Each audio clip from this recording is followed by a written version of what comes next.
வணக்கம் மீனராசி நண்பர்களே. வரக்கூடிய மார்கழி மாதத்தில் உங்களுக்கு எந்த மாதிரியான பலன்கள் கிடைக்க போகுது அப்படிங்கிறத தான் இந்த பதிவில் நாம் இப்போ பார்க்க போகிறோம்.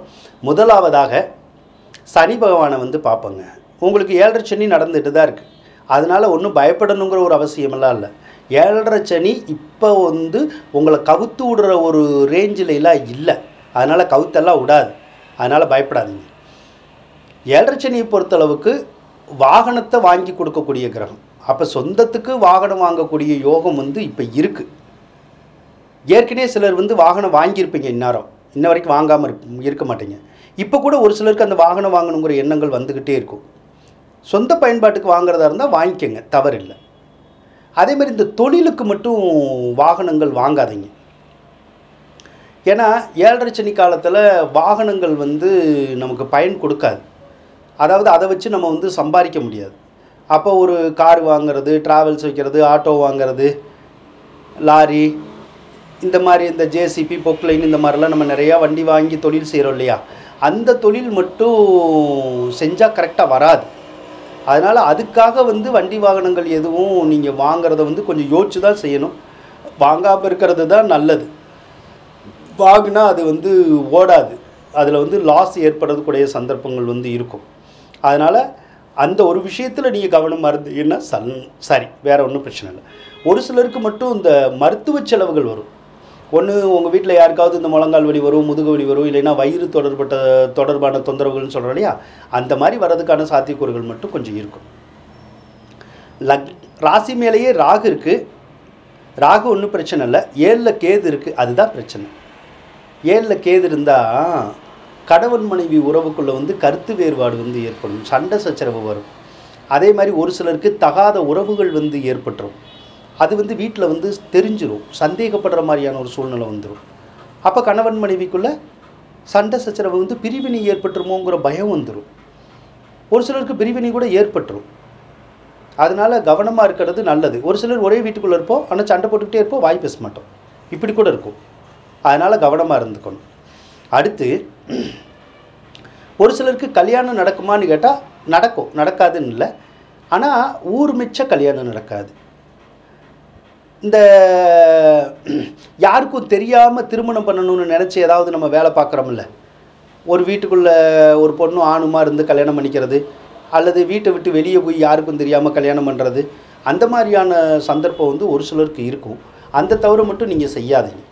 அதை செய்யாமல் இருந்தாலே போதும். மற்றபடி வேறு ஒன்றும் பிரச்சனைகள் வராது. இதை நான் தொடர்ந்து ஒரு வருட காலமாக சொல்லிட்டு தான் இருக்கேன். நான் இந்த விஷயத்த இன்னியும் 4-5 மாதத்துக்கு இந்த விஷயத்த நான் சொல்ல தான் செய்வேன். அப்போ ஏற்கனவே இப்போ நான் சொல்கிற விஷயங்கள் ஒரு சிலருக்கு நடந்திருக்கும், ஒரு சிலருக்கு இன்னும் நடந்திருந்திருக்காது, இனிமேல் கூட இந்த மாதிரியான விஷயங்கள் நடக்கும். அதனால் கவனமாக இருக்கணும். தசாபுத்தி நல்லா இல்லைன்னா இந்த பிரச்சனைகள் வரும். ஒரு சிலருக்கு தசாபுத்தி நல்லா இருக்கும், அவங்களுக்கு மட்டும் கணவன் மனைவிக்குள்ளே கருத்து வேறுபாடு ஏற்படக்கூடிய சந்தர்ப்பங்கள் இருக்காது.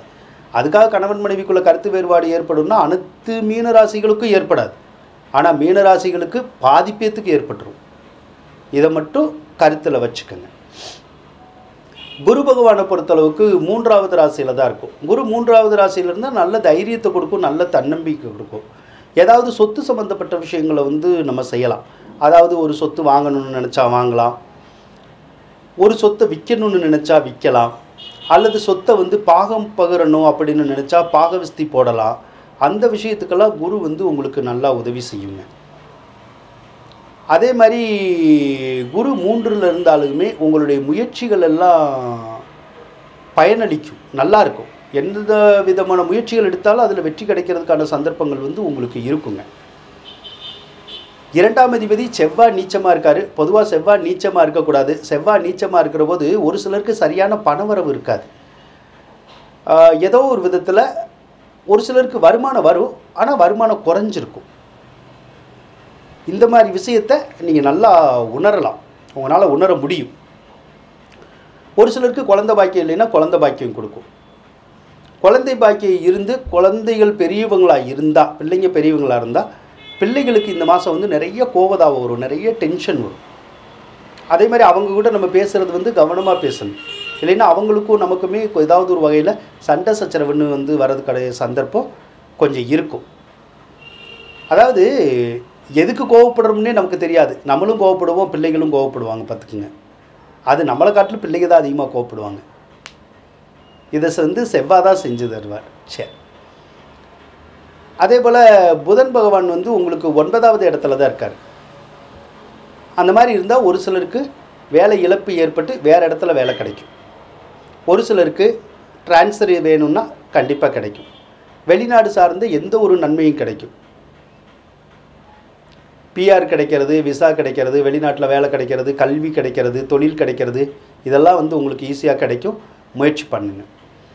ஒரு சிலருக்கு வேலை வாய்ப்புகள் கிடைக்கும். எந்த துறையில் அப்படின்னா, கல்வி சம்மந்தப்பட்ட துறையில், அக்கௌண்ட்ஸு சம்மந்தப்பட்ட துறையில், மீடியா சம்மந்தப்பட்ட துறையில், அதிலெல்லாம் வந்து வேலைகள் வந்து கிடைக்கும். அதே இதில் தொழில் எதுவும் செய்யணுன்னாலும் தாராளமாக நம்ம வந்து செய்யலாம். ஏன்னா சூரியன் வேறு 10வது ராசியில் தான் இருக்கார். அவரும் வந்து அரசாங்க சம்மந்தப்பட்ட வேலைகளெல்லாம் கொடுக்கக்கூடியவர், அரசாங்க கான்ட்ராக்ட் கொடுக்கக்கூடியவர், அரசாங்க வேலைக்கு முயற்சி பண்ணால் அதை கொடுக்கக்கூடியவர், அரசாங்க அதிகாரிகளுடைய சப்போர்ட் கொடுப்பார், அரசியல்வாதிகளுடைய சப்போர்ட் கொடுப்பார், அரசியலில் வெற்றி பெறலாம், ஜெயிக்கலாம், பேரு புகழ் எல்லாம் கொடுக்கும். இதெல்லாம் இந்த சூரியனும் புதனுமே சேர்த்து இந்த மார்கழியில் வந்து உங்களுக்கு செய்வாங்க. சுக்கிர பகவானை எடுத்துக்கிட்டோம்னா 11வது ராசியில் தான் இருக்கார். அவர் ஆடை ஆபரண துறையில் இருக்கிறவங்களுக்கும், கலைத்துறையில் இருக்கிறவங்களுக்கு, கட்டடக்கலைத்துறையில் இருக்கிறவங்களுக்கெல்லாம் நல்ல யோகங்களை வந்து கொடுப்பார். மார்கழி 15க்கு அப்புறமா சுக்கிர பகவான் 12வது ராசிக்கு வந்துடுவார். 12வது ராசிக்கு அவர் வந்தாலும் அதுதான், வீடு கட்டணுன்னாலும் கட்டலாம், வீடு விற்கணுன்னாலும் விற்கலாம், வாங்கணுன்னாலும் வாங்கலாம், எலக்ட்ரானிக் பொருள்கள் வாங்கலாம், வாகனம் வாங்கலாம். இந்த வேலைகளை தான் வந்து சுக்கிரன் வந்து இந்த மார்கழியில் வந்து உங்களுக்கு செஞ்சு கொடுப்பாருங்க.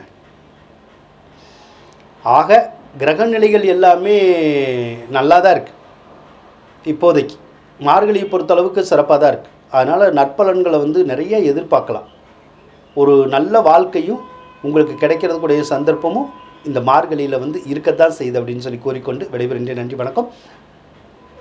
மீனராசிக்காரவங்களுக்கு இந்த வீடியோ பிடிச்சிருந்தா லைக் பண்ணுங்கள், ஷேர் பண்ணுங்கள், மறக்காமல் சப்ஸ்கிரைப் பண்ணுங்கள். நன்றி மீனராசி நண்பர்களே.